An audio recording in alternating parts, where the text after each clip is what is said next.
Mike Geoghegan, good to have you back for a chat again. We haven't touched base in a while, and I know we've been trying to come together for a few weeks now, and through one thing and another, it doesn't come together, and that's the way it always is. But thankfully, we get to have a chat now for a moment.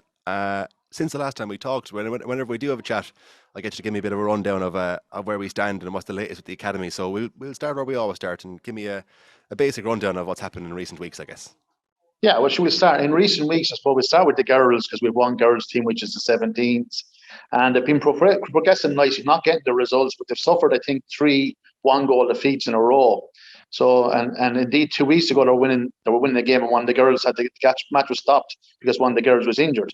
But we've seen steady progression for a young team, almost all of them underage for 17s again next year and the year after. So we're happy with their progression. The boys 14s have now progressed into a Shield semi-final. So they'll play that in a couple of weeks' time. So again, it's a nice result for them. They've been hit and miss. They've had good days and bad days, but they're only 13-year-olds. They're starting to come together. So hopefully now get a nice boost of a Shield result. The 15s bowed out of the elite section of the league, finished in the top 10 in the country. Had a couple of winnable matches, but we managed to miss 3 penalties during 2 games, and we conceded 2 last-minute winners again. So again, but I'm happy with progression. Big news for them, Nigel, is that 2 of the players, Jason Healy and Adam Queally, have been selected for the Victory Shield in Northern Ireland. So they've made the top 20 in the country as a goalkeeper and a centre half. So we're delighted with that progression. And then we have Romeo, who's an ex-Ferrybank player on standby for the same tournament. So again, he was very close. I spoke to the international manager. He was very close to selection as well. So given 2 from one age group is very, very unusual for not one of the big Dublin teams. So we're delighted with that progress. 17s made the elite section as well, made the top 10 league section, 2 wins and 3 defeats. They'll be disappointed with 2 of the defeats. They were well beaten by Rovers last weekend, but should really have won the other 2 and should be on 4. So looking for a top 5 finish for them in the country to finish on 3 weeks' time.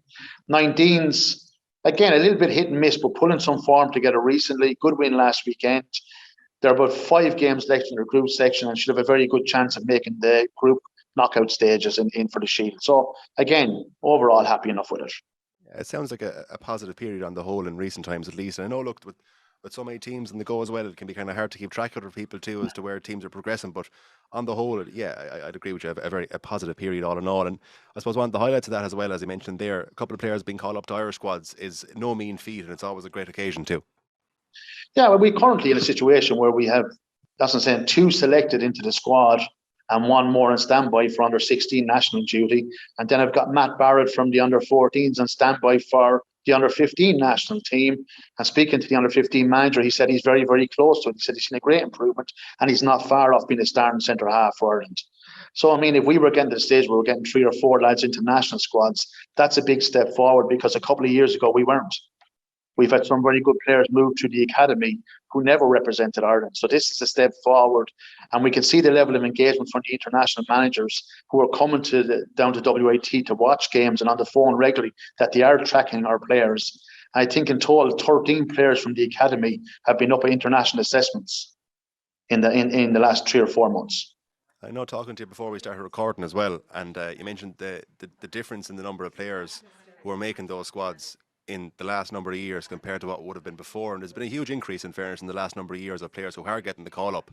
Like, you might fill me in for the sake of the recording here, but in terms of the difference in numbers of where we were and where we are, it's pretty vast. Yeah, I look, in terms of you can't take shortcuts. The days of, I mean, some very good players have come out of Waterford and with local clubs and getting 1.5 hour sessions a week. But the standard now of what the top clubs are doing to get players into this level, I mean, you could have Rovers and Pats in 4 to 5 times a week. So your players have to be as prepared as theirs to get those call-ups. You won't get any call-up on a sympathy vote or representation. You get called up if your players, if the lads are good enough. So we now have, I mean, I know some of the guys I've mentioned there, they're in training 10 hours a week. So the under 15 players there are doing 2 sessions with the 15s, 2 hours a session. They're doing a session with the under 17s, training up one night to bring them up another, and they're doing a 2-hour gym and analysis session. So those players are on 8 hours a week, not counting their match. And that's where we have to be if these kids want, and they do want badly, to represent their country. But that's the level required. That's the work that has to go into it. What put me wanting to talk to you a couple of weeks ago, Mike, was there was a tweet online, as far as I can recall, and it was talking about, and maybe not to be too specific on it, but talking about players being taken away from clubs, and I don't know, is poaching too strong of a term to use, but I believe Shamrock Rovers actually, that is the club that was talked about at the time, in terms of young players who are playing for clubs the likes of Waterford, the likes of your Treaties, your Wexford Jutes, and then a big club from Dublin kind of swoops in and takes a young player away from home to play in the capital. You might fill me in on the situation in this, and how it's affected you, maybe. It's happening it's happening before we get to Nigel. So kids are coming into the emerging talent program locally, and the best kids then are being brought up to national assessment centres by the FEI, and they're being watched and tracked from there. And now we have a phenomenon. I mean, I coached in Kildare and was director of academy in Kildare for years, so I got used to Dublin clubs coming down signing players because you're on the commuter belt. It's now unusual for me to see a Dublin club coming down to take a young kid, 13-year-old out of Waterford, and offer him a place in their academy, who will play against our academy every year. So again, it's just for me is, why is a kid traveling 160 kilometres when there's 4 or 5 academies between that academy and that? Now, people might say, oh, they're the best academy in the country. It's still 160 kilometres two ways. So each way that kid is going to be in the car sitting down. And personally, I'd say it to anyone, I think it's wrong. I think no 13-year-old be shooting that shallow distance to play a sport. It doesn't feel right, as you explained, in that sense. And we're talking about kids who are, what, like, 13, 14, 15 years old, Yeah.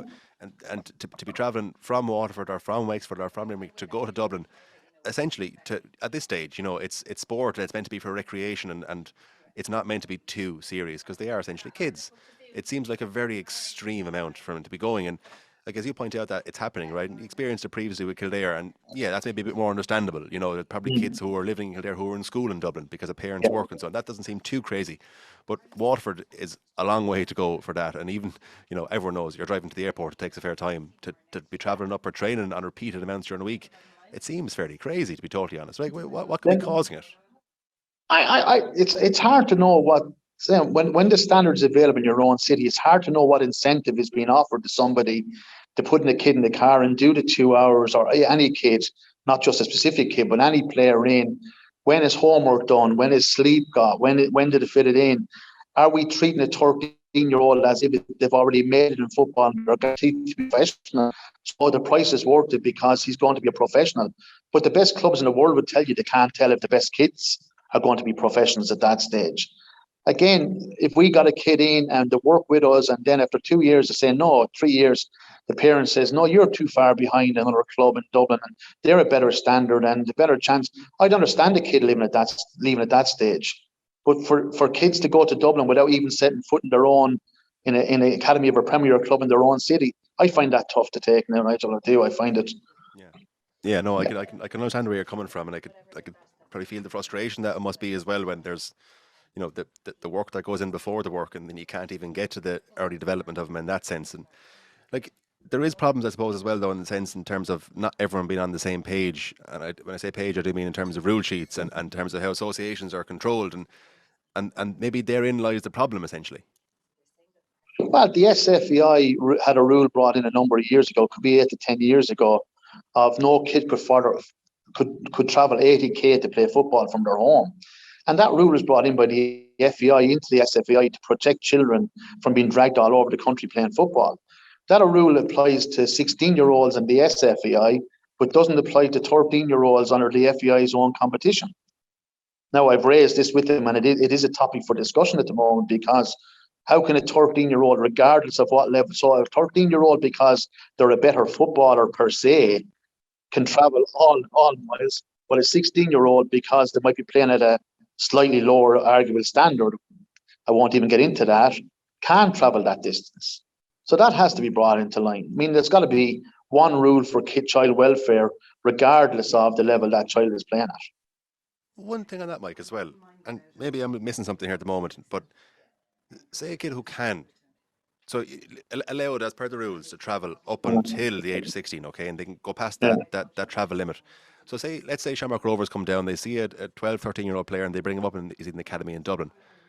When he reaches 16, is he out of the academy in Rovers then, because now he can't travel that distance, or how would that actually No, work? no, no. Over 16, you're not counted as a child, so you can travel as far as you want. Okay, right. Yeah, see, 16 has always been the cut-off age for what the class as schoolboys or schoolgirls football.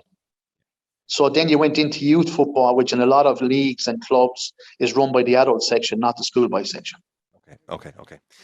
So I suppose in a sense, is there when this is happening to the likes of Waterford and let's say smaller clubs, right? Let's compare them to the Dublin clubs. What can be done from clubs like yourselves in the academy in order to combat that, or is there anything that can be done essentially? Well, we can just continue to improve. I mean, that's what I said.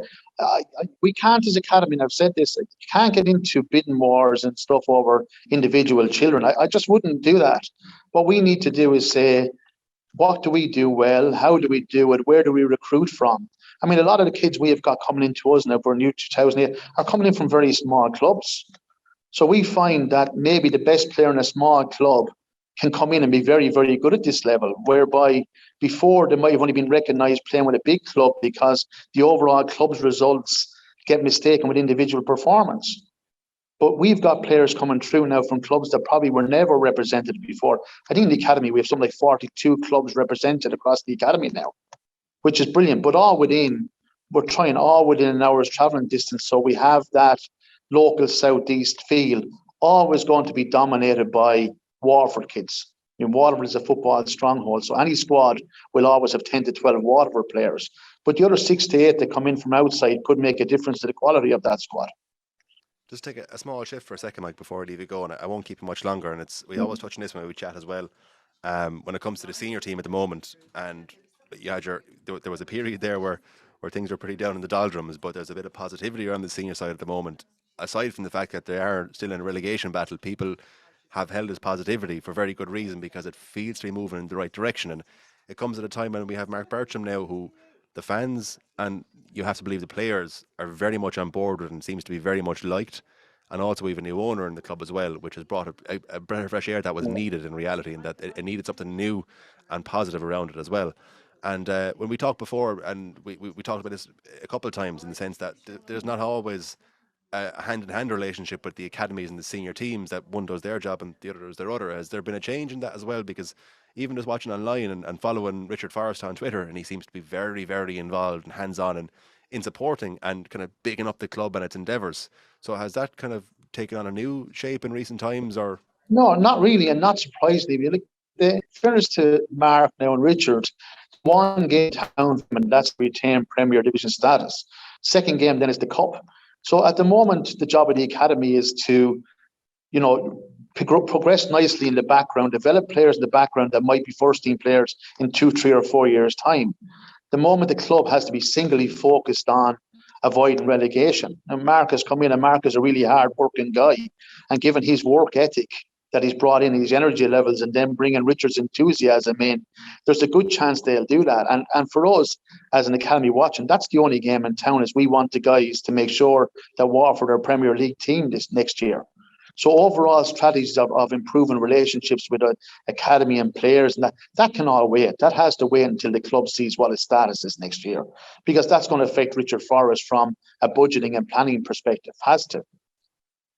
Last thing for you, Mike, and we always touch on this as well. We started off by what's happened in recent times, but coming up for the weekend, what's in store for academy teams across, whether it be Waterford, the rest of the country, or anywhere else?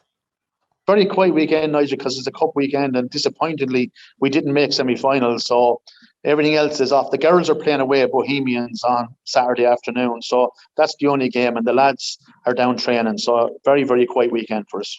You've been a rest this weekend, Mike, for the first time in a while, so, eh? All right. Thanks, Nigel. Mike, as always, thanks a million, right? Good to talk to you. Okay, thanks a lot. Bye-bye. Bye-bye. WLR, IMRO Local Station of the Year. WLR.